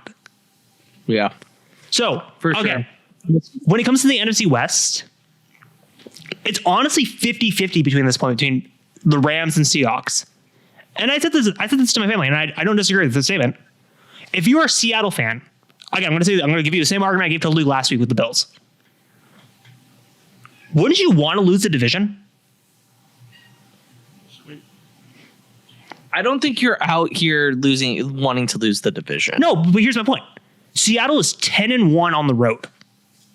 They've only lost one road game under Mike McDonald's entire tenure so far. Wouldn't you want to be the wild card team going to home other stadiums and spoiling their playoff runs? Seahawks fans travel well. Seattle has this tendency of playing with their chip on their shoulder on the road. They went into Washington, and I don't know if you saw this because look, when did you turn off the game? I don't think I watched the game. Dude, at one point, the Seattle defense, because they said it on the broadcast because they reported on it. In the second quarter, when they were up 21-0, like with like 4 minutes left in the second quarter, the entirety of Seattle's defense, while Seattle's offense was on the field, turned to the Washington fans and said, just leave the stadium. And they're like, we have 4 quarters to play. They're like, bye. It doesn't matter. We're winning this game. Like, that's the level of confidence Seattle is playing with in this, like, as a team. That's crazy. Again, if you're a Seahawks fan, why wouldn't you want to be the road warrior? Again, I'll say this as a Bucs fan. I don't want to see Seattle in the playoffs on the road. Hell no. I would rather go to Seattle and go beat them there than go play them on the road. Because I'm sorry, as a Bucs fan that was in Lumen Field, Seattle doesn't play well in Lumen Field. I'm not scared as an away fan going into Lumen Field. I'm scared of Seattle coming to my stadium and kicking our asses. I think that's more of the fear in the NFC. Yeah. Well, let's get to week 10 bets. Last week, I didn't give out last week's records. Can we talk about last week's records? Because that was, what the hell? I had to recount this like 5 times. 3-week tie, 3-way tie at 8-6, and Harris went 9-5. My now overall record is 60-42. I got too big for my britches. Harris is now number 1 at 66-38. Ryan is second at 65-37. George is third, 63-42, and I am last at 60-42. Like I said, I had to recount that like so many times because I was like going insane. I'm like, there's no way it's a 3-way tie. No. Luke, you know what decided it for you? It wasn't Bills Chiefs. I was looking at that 3 different times. It was Commander Seahawks is what flipped that for you. I fucking hate that. Oh my God. Never mind. Fuck that. All right. Saints at Panthers. Panthers are favored by -5.5. Over under 39.5. This is a stinker fucking game. Oh God, it's so bad. I'm going to take Saints plus 5.5. I'm taking Saints plus 5.5. I think they could possibly win this game if they really wanted to. Like the Panthers aren't that impressive. Like they have to be able to stop Dowdle though, and that's kind of a worrisome thing. But I don't know. I'll take Saints. I'll take Saints money line. Money line's always the safe bet. I feel like I'm always more confident with that. Plus 5.5 though. Yeah, I'm always more confident with money line. That's how I do my bets. That's fair. That's fair. No analysis with this. I've given up. They've given up. I mean, shit. We'll get to it later. Like, I think that was pretty adamant today. The trade deadline is stupid. Anyway, whatever. I think initially it was Olave to be rumored, wasn't it? So, I mean. Yes. Yeah. I think he'll probably get traded during the draft. Probably. If I had to guess. Yeah. Anyway. I'm going to go buy a brown paper bag. In my picks, I'm not going to be very surprising here. I'm taking Panthers money line. Yeah, fuck you. Well, I'm sorry, dude. Shit. After the Packers game and after the last couple of weeks, I'm not insane for picking that. They look like you know what? Meow Mix. The Meow Mix podcast is coming back, so they're going to start losing games. Don't worry. Wait, it's coming back. Yeah, they announced it last. Oh my God! Now I don't feel comfortable on the take. Oh my God! Yeah, please just cancel the podcast. I hope you sully in that.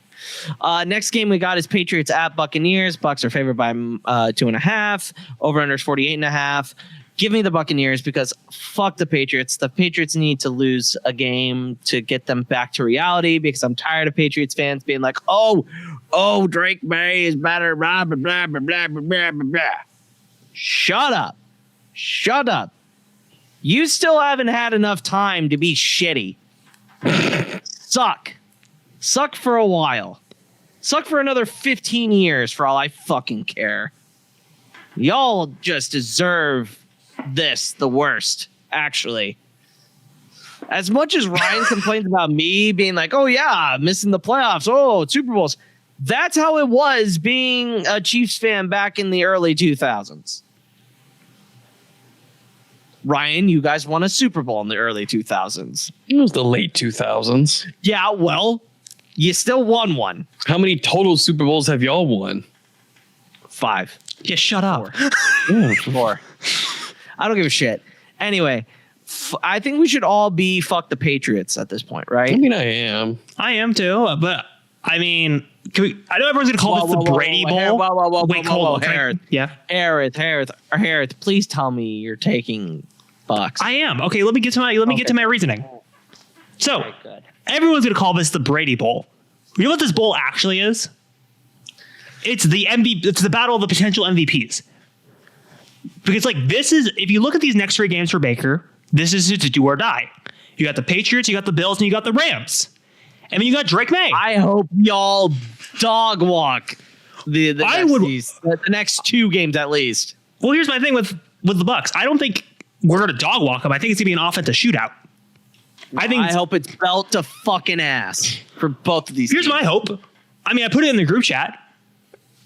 A random fan DM'd Bucky Irving out of blue and posted this on Twitter, and it got posted everywhere else. Being like, Bucky, you're going to be back next week? And he's like, I'm ready. So Bucky may be playing in this game. Luke Gedeke just got activated off IR, and he has 21 days to come back, so he may be playing in this game. Godwin may be playing in this game. So we have all our offense back. I feel really good about this game. Yeah. Because we'll have Ibuka, Godwin, and Bucky Irving, and Gedeke. That's crazy. Yeah, I'm taking Bucks. I'm taking Bucks. Moneyline. Are y'all really? Are people really calling it the Brady Bowl? People are calling it the Brady Bowl because of Tom Brady. Well, I know why. Man, I hope it ends in a tie now. I got Bucks money line. Agreed. 100%. All right, we got Ravens at Vikings. Ravens are wait, what? Favored by 4.5. I checked all of this on FanDuel before. Oh yeah, I did see it. Was that? Oh fuck. Yeah, I was actually very surprised because I made my. I checked it all on FanDuel before, Luke. I think the Vikings might win this game. I think the Vikings plus 4.5. I safe bet. Don't disagree with you. However, what I was Lamar Jackson. No, the Ravens are backs are against the wall. They have to win at least 5 of these next 8 games. Yeah, they can't afford to lose any more. They can draw more than 3. 9 and 8 will get you to the 7th seed. No doubt about it. Maybe the AFC North. Yeah. A lot of crazier things have happened in that division. I think 10 and 7, 9 and 8 will win you the AFC North this year. Yeah. I'm taking Vikings. I think Vikings plus 4.5, specifically plus 4.5. You're just taking the spread? Close. Brian Flores defenses are hard to deal with. Look at what they did to Detroit last week, and they were a juggernaut offense halfway through the season. Mm-hmm. They can stop Lamar. They have a good defense. So give me Vikings plus 4.5. Ryan? I was a bit shocked when I saw everybody kind of being in favor of the Ravens when I was making my picks yesterday. So I was like, I looked at it. I was like, you know what? I'll pick the Ravens money line. You know what? I don't hate it. But I like the Vikings plus 4.5. I think they're going to cover that spread. Harris? I don't disagree with you. I think they're going to cover the spread, but I'm still picking Ravens money line. I just feel like the Ravens have to win this game. That's fair. All right, and just Sunday night football, Eagles at Packers. Packers are favored Monday by night. 2.5. Oh, Monday. What's the Sunday night game? Steelers, Chargers. Oh, Jesus. That game sucks dick. Eagles at... Anyway, sorry, TikTok. It's not like we only have 2 people watching anyway. Eagles at Packers, Monday Night Football. Packers are favored by -2.5. Over unders 44.5. Eagles are coming off a bye. I don't want to start. Ryan, your pick. I picked Eagles. Eagles money line. A little bit Why? of I guess by definition an upset. Why though? Give me some analysis. Yeah, I know you want the analysis. I know you want it. I do. Most of my picks are just based off of it's close enough. I feel like the money lines that's close enough for me to expect. Yeah. And you gotta get a little bit of Well, it's also in gotta Lambeau. make that parlay worth something. No, that's fair. Harith? Yeah, I'm with Ryan on this. I'm going Eagles money line straight up too. I was surprised when I was looking at the Packers are favored. To be 100% honest. Give me Eagles +2.5. Fuck you guys. I'm not picking money lines anymore. I'm taking by the spread so that it counts. I don't trust the spread. I don't trust the spread. Also, that's technicalities. I never trust the spread. I hate spreads. Remember when George picked the spread and he won games? How does that work, Luke? If you're like, let's say the Eagles cover the spread, but the Packers win. How does that work? Does that count as a win in your column, or does it count as a loss? Depends. Yeah, well, we were having this discussion a week or 2 ago. I was like, if the Eagles cover the 2.5, if they lose by 1, that's covering. That's a win for me. Yeah, if it's a cop out. I think it's a cop out. It's a cover. It's a fucking cover. But here's the thing: if you're picking at the end of the game or at the end of the podcast, and your picks are told, I go off the picks at the end, not the bets. I go off the picks at the end. I go off overall win losses. Well, then why do we even put the fucking because you like bets. That's the whole Vegas, point. baby. God damn it! Fine, whatever. Give out all of our picks now. Come on. Let me pull it up. We already did it. Okay, let's start with mine. Team money line, baby. Money line, baby. Those are ridiculous. It keeps it clean. It keeps it easy.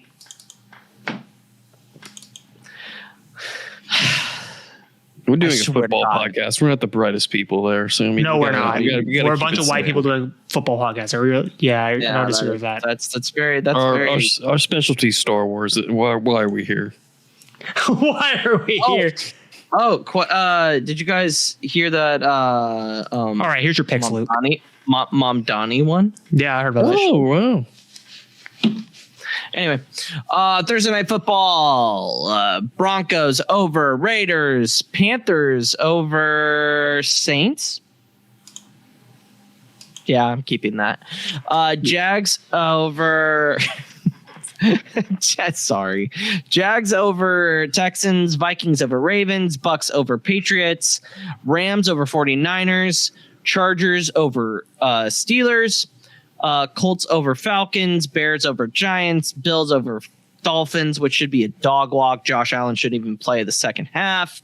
Browns over Jets, Seahawks over Cardinals, Lions over the Commanders, and Eagles over Packers. Okay, who are we going to next? Random. Spin the wheel. I don't have a wheel. Damn Spin the wheel. I'm fine. I'll just go. How about that? suck it. Let me pull it up because I closed out of it because I didn't know if Luke was going to pull a fast one and go, oh, actually Ryan. Or actually me. I didn't know where you were going to go. So I had to figure that one out myself. Okay. So let's go straight down the line. Broncos are going to beat Thursday Night Football over the Raiders. Colts are going to win the game in Berlin. Panthers are going to beat the Saints. Bears are going to beat the Giants. Jags are going to beat the Texans. Bills are going to beat the Dolphins. Ravens are going to beat the Vikings. Jets are going to win Tank Bowl of the year. Bucks are going to beat the Patriots. Seahawks are going to beat the Cardinals in a close one because NFC West. Rams are going to beat the 49ers. Close one because NFC West. Lions are going to beat the Commies because, sorry, no Jaden Daniels, and the Lions defense is going to bite the Commanders' kneecaps off. Steelers are going to beat the Chargers because no Joe Alt, no any of their offensive line, really. And Eagles over Packers. And Ryan. I got Broncos over Raiders, Saints over Panthers, Jaguars over Texans, Ravens over Vikings, Bucks over Patriots, Rams over Niners, Steelers over Chargers, Colts over Falcons, Bears over Giants, Bills over Dolphins, Jets over Browns, Seahawks over Cardinals, Lions over Commanders, and the Eagles over the Packers. Those are our picks. George will have his tallied up after next week. All right, before we go out, we've got two little things here. Trade deadline was today at 4 p.m. Eastern Standard Time. The fucking Eagles do the most dumb shit imaginable. No, as soon as I heard about it, I started texting Connor. And they put themselves in the driver's seat for another Super Bowl, and Howie Roseman is a great GM, and that's all I got to say about this. Dude, the fact they got Jalen Phillips for basically a bag of chips is insane. Yep. Why did the Dolphins even agree to that trade? Because they're dumb. They're dumb, and they're selling, dude. The fact that they didn't get rid of Waddle.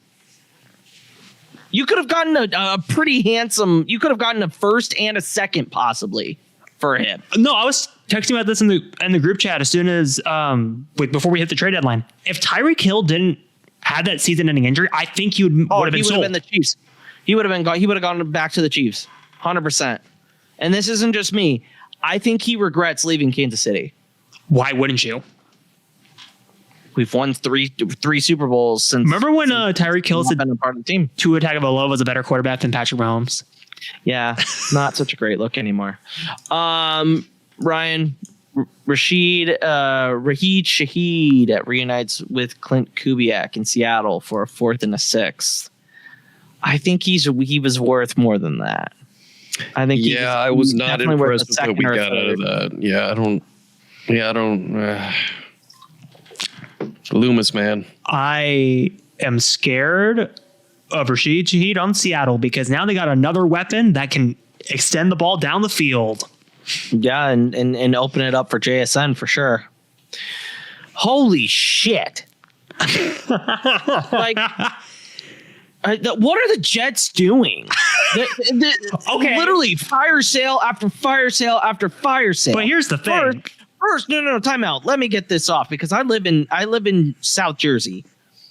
I live in the state of New Jersey right now. Mm-hmm. Literally, it's either Jets or Giants. And literally, I could not take one or two steps without somebody coming up to me and going, what the fuck? First, you get the Colts send over two first-round picks for Sauce Gardner, which I think is worth a first-round pick. But two Mitchell? Okay. 2 first-round picks? No. Just for Sauce Gardner? I think the Jets won this trade. Look, Gardner is an all-pro. He's been playing out of his mind in his rookie season. The last couple of years, he's not been playing as good. Obviously, he's in shitty situations. I'm not making it a dig on him. I'm just saying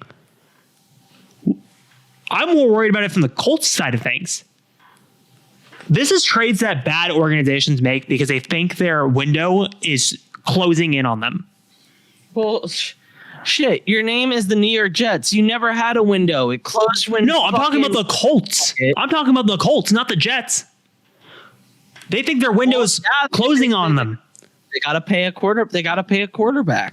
Yeah, they got to pay a quarterback, but also at the same time, like, why would you give up 2 first-round picks for your future?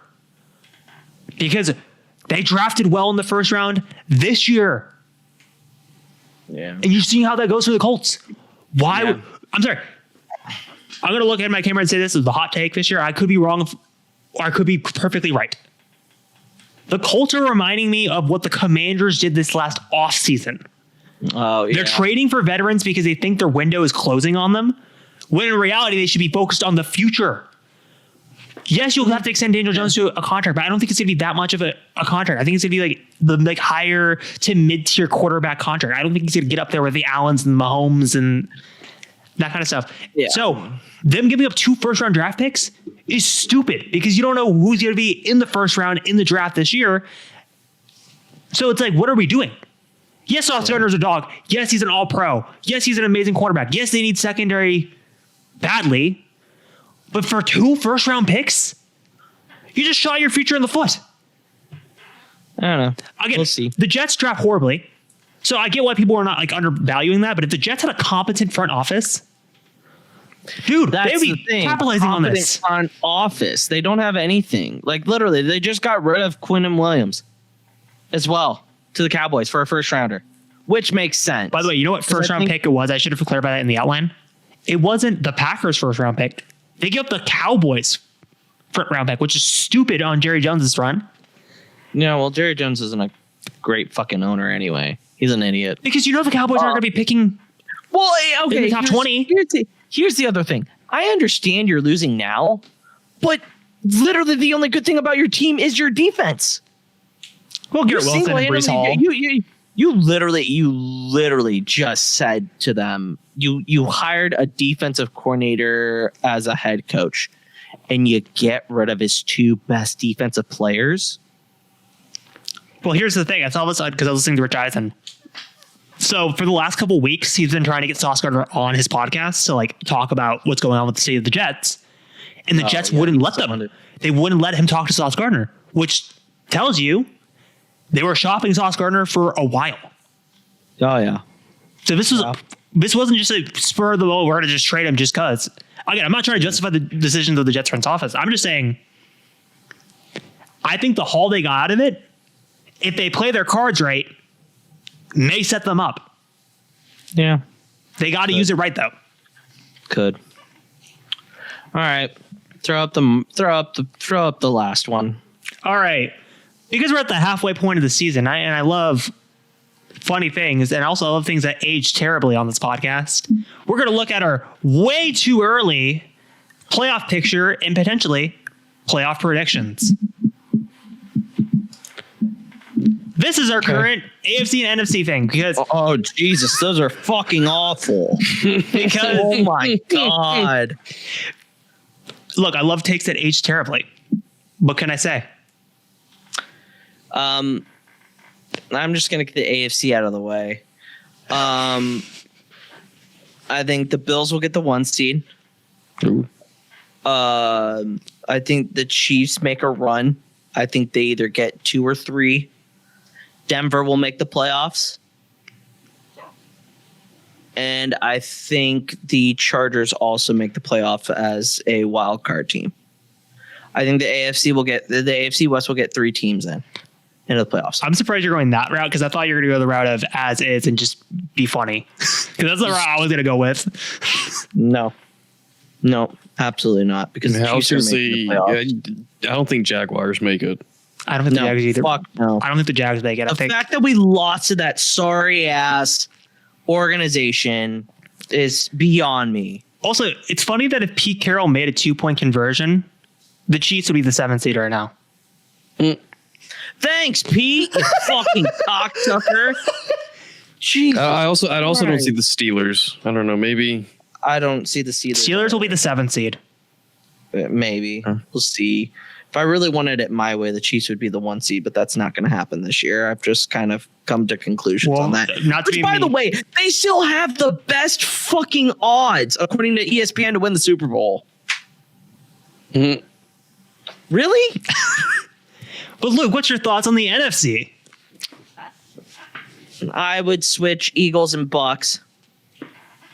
Are you saying that because I'm on the podcast, or are you saying that because you genuinely think that? No, I genuinely think so because I think you guys you guys beat them, right? No, we lost to them in week 4. That's why we're not the number 1 seed right now. Okay. No. I still think you guys can get them in the playoffs. Somehow, some way, I think the Bucks are the kryptonite of the Eagles. We have been for a while. That's what I'm saying. Baker didn't throw a really bad interception, I think we would have beat them in week 4. I kind of like that, actually. I kind of like how it is right now.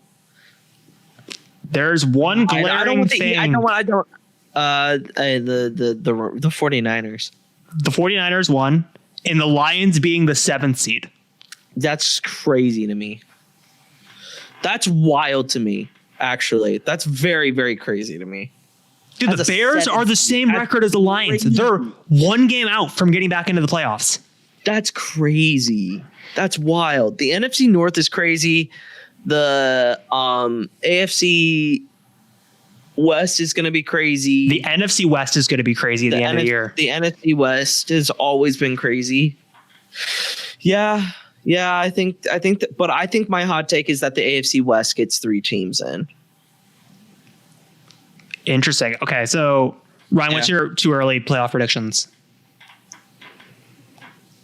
I don't hate the teams included in the NFC. I mean, maybe switch the Bucks with the Eagles going with y'all, but other than that, like, I mean, they're pretty interchangeable. Yeah, who's 10th in the NFC? Can you scroll down? I can scroll down to 10. The Vikings. Oh, Vikings. Cowboys. Yeah, I mean, I guess it could go whichever for the Bears and Lions, but I like the NFC the way it is. Maybe placement, not so much, but I definitely see these as the teams going in for the NFC. AFC, like I said, don't see Jaguars. Steelers may be out. And you replace one of them with the Chiefs. I'm not gonna make a solid bet on like seeds yet. No. I don't. No, neither will I. So I do think the Bills end up winning. I think they end up having the best record in the AFC, and I think they get the 1 seed. I guess I'll drop my hot takes. I think the Patriots win the AFC East. I'm going to be 100% honest on that. So you think that the AFC will run through Foxborough? I think it'll run through Foxborough. Huh. I don't know if I necessarily love that or hate that more. Because have you seen the Patriots schedule? It's super easy. It's cake. It's cake. Compared to everyone else, it's cake. And again, obviously, even if Buffalo splits the series with New England, I still think New England gets the tiebreaker, and they have the better overall record at the end anyway, so it doesn't even matter. Overall record and strength of not strength of schedule, strength of opponent. Yeah, I think is also the other metric that they do.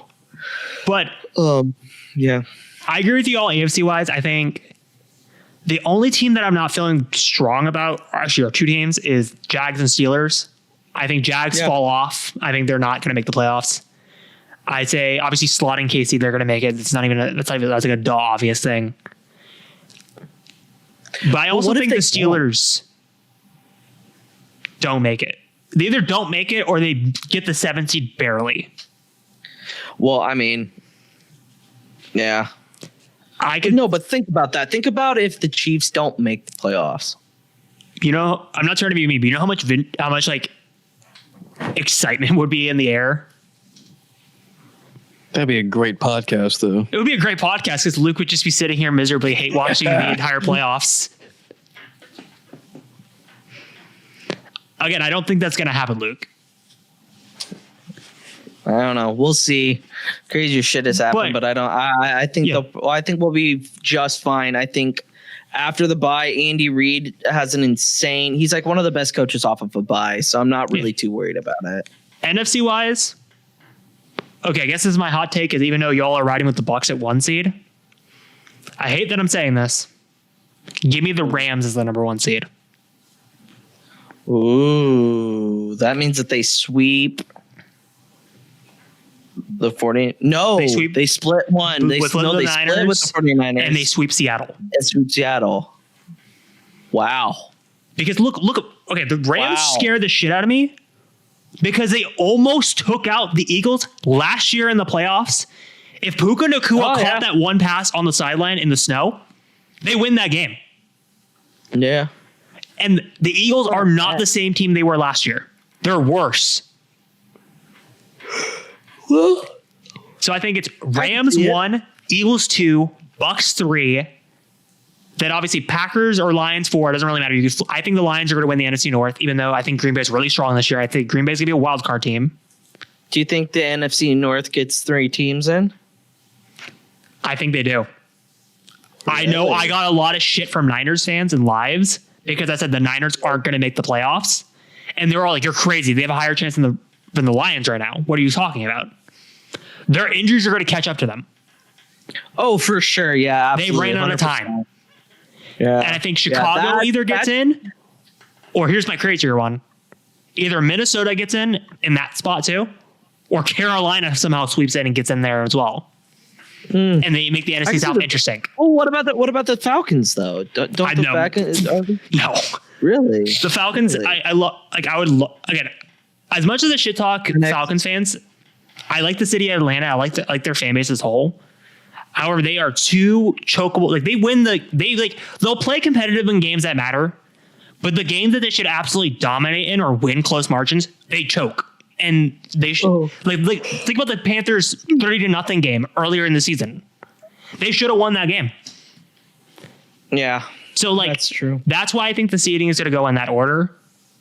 And if I'm playing it right, my order would be Rams get the bye week. Eagles play either one of the NFC North teams or the Panthers. Tampa would be hosting Seattle.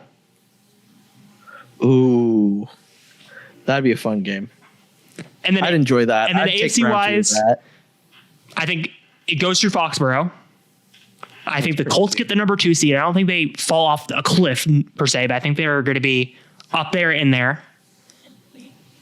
Denver and KC right now are kind of 50-50. I could see it going either way.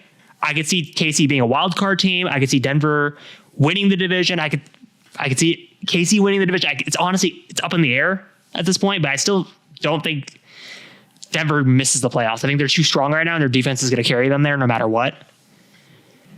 Give me Baltimore at 4, Buffalo at 5, and then whoever's second place in the AFC West is going to get 6. And then 7th, give me either the Chargers or the Steelers.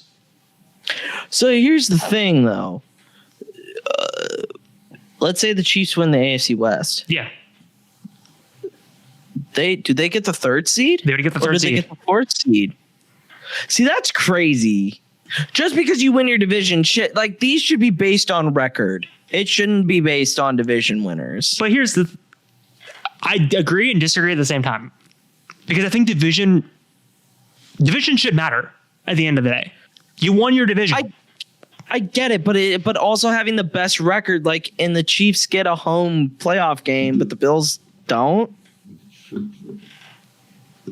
That you get what I'm saying? I get what you're saying. As a Chiefs fan, like that and head to head, like if you have a better record and you have head to head, your division should not be a factor in that. You should get the 3rd seed, and that's again they voted on it this past offseason and they got denied. They didn't overall. It's so stupid. It doesn't make sense. Whatever. But whatever. Anyway, that's our 2 early playoff predictions.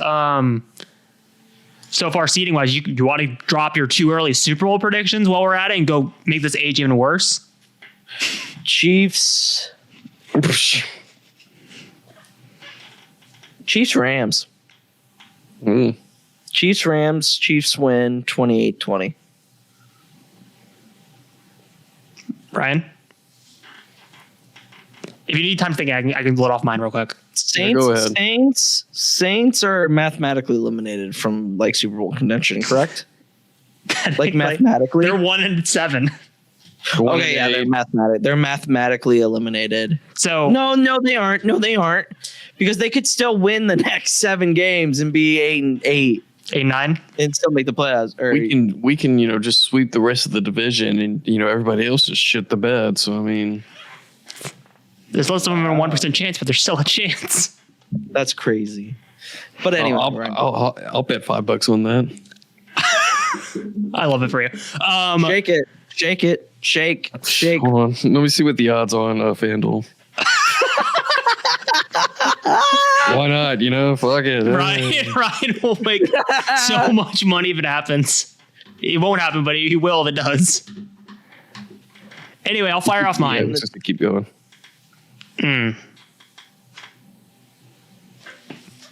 I'm torn between two. I'll say my AFC prediction.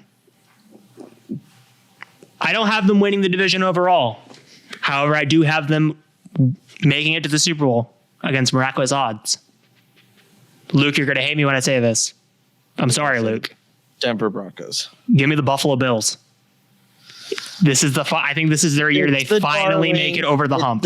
It's the darling. It's the darling of the AFC. That's now, Big Bad Daddy had a bad year. Now we go over to the NFC, and I'm torn between two different teams for very different reasons.